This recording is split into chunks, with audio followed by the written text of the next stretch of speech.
One of the biggest issues that we run into on these sets is power distribution. So we have these two great 300Ds, and we're probably going to use it as a key and a rim light. Our actor is going to come out through the RV, so we need something to light up the interior. We didn't go V-mount on these. Instead, we went with one of these massive power banks. So our issue is, how do we connect the light in there out here when it needs to be close enough to these? So that's where this comes in. I bought this. It's a Generac Light Beast, and I purposely got it to have remote power, so it can take a V-mount by itself. And the V-mount brick I'll be using is from Wamaxit. So they gave me this battery because I told them I need to solve this problem where I need to have remote power.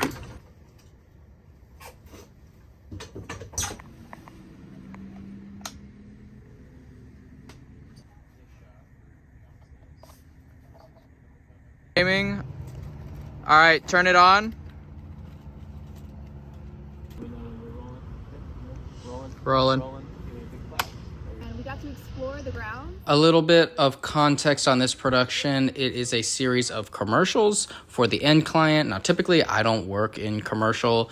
I am more in the corporate interview or very small documentary crew space. So this is really nice, being able to work on each image since it has such a bigger value. And the easiest way to do that is by shaping your lighting. So we're trying different things. Some might say that neg on the left is doing nothing, and I might agree with you, but that's just what we put up with the time that we had, and the image came out pretty good. We're cutting off all the lights in between shooting because that just, even if you have remote battery power, like it just goes so fast. That big power bank that we had right there is already at 50%, and we're not 50% done with production. So good thing the Wamaxit battery is here.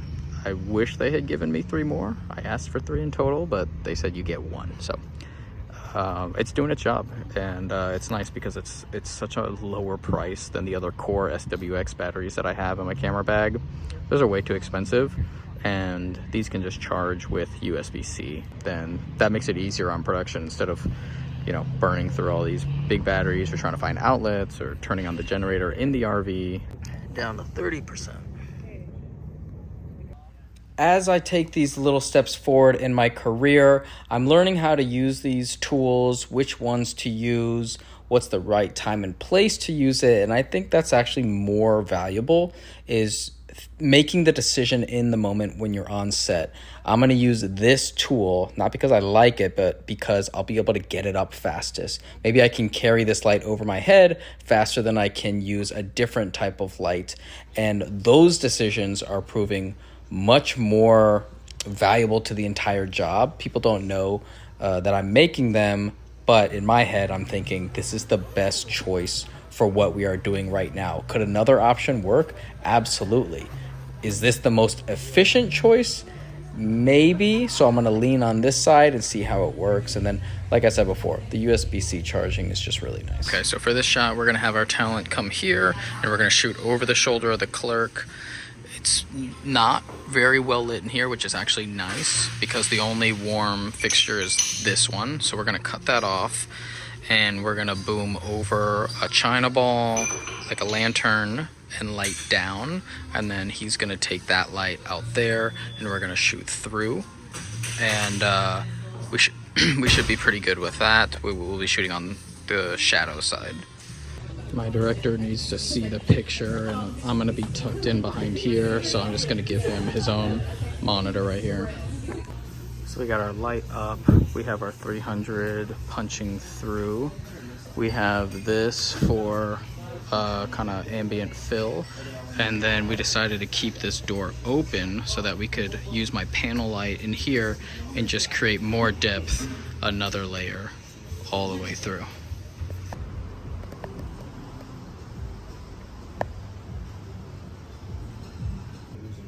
Now I think I just really need help working on my ratios, and that window light looks a little hot, so I'm just trying to figure out balancing, and being on set, working through these is probably the best way for me to get through that. sun is dropping, and I was told we're going to be doing handheld and sticks. So I brought the VCT plate, going to throw it on the shoulder, and just have options.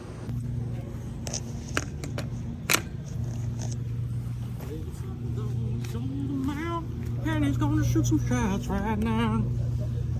Clicking that thing on in there. Better watch your smell right here in the press button.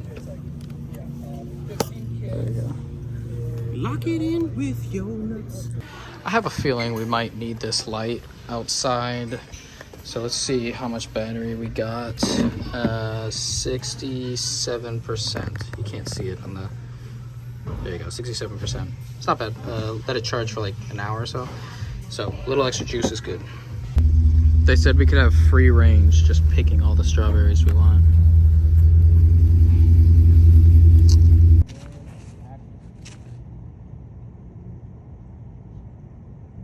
So we got video going. He's doing photo. Jake has the drone in the air. Or really low to the ground. Oh, getting a foreground shot. I see what he's doing. All right, next scene. Something about a drink getting poured. So I'm not sure if we're going behind or off an angle or over the shoulder on each side, but I know we have limited time because the sun is dropping. It's a lot darker here. It looks about, let me darken it. Wow, dang it. Hold on, one more. Okay, this is about how dark it is in actuality.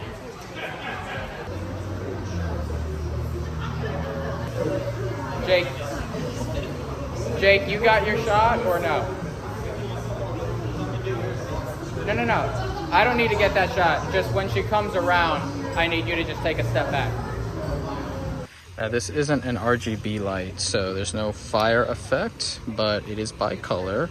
So if we change the Kelvin temp, we can at least give some like motivation to this warm light acting as if it's fireplace light. Let's do one more cheers. One more cheers while you look at each other. I really like my new shoulder rig. It's not as comfortable as I'd prefer it to be, but maybe that's just how shoulder rigs are. It's also not as stable, and that's a question that I get a lot is with your 24-70 Mark II that doesn't have OSS or any type of stabilization inside the lens. How do you compensate for that? And that is literally what the purpose of the shoulder rig is for, is to stabilize it. So could it be more stable? Yes. Am I trying to train my shoulder to be very stable? Also, yes. And that gimbal that he's using, that will be the extremely stable glidey shot. Okay, our fire scene just died because this died. So it lasts about an hour on a full charge. And they're cheap enough where you could, they're 99 bucks. So my other batteries cost $250 each. So this is not a bad deal if you just need raw power for whatever. This battery is new to me. I'm stoked when Maxit gave it to me. If I was a better YouTuber, I'd have an affiliate link, but I just have a regular link to buy it in the description or in the comments, either one. And my thoughts are going to keep evolving. Just like I got my cart in the last vlog, that was a huge change. So this production is going to keep going, and I'll have more vlogs. Y'all can check it out if you want.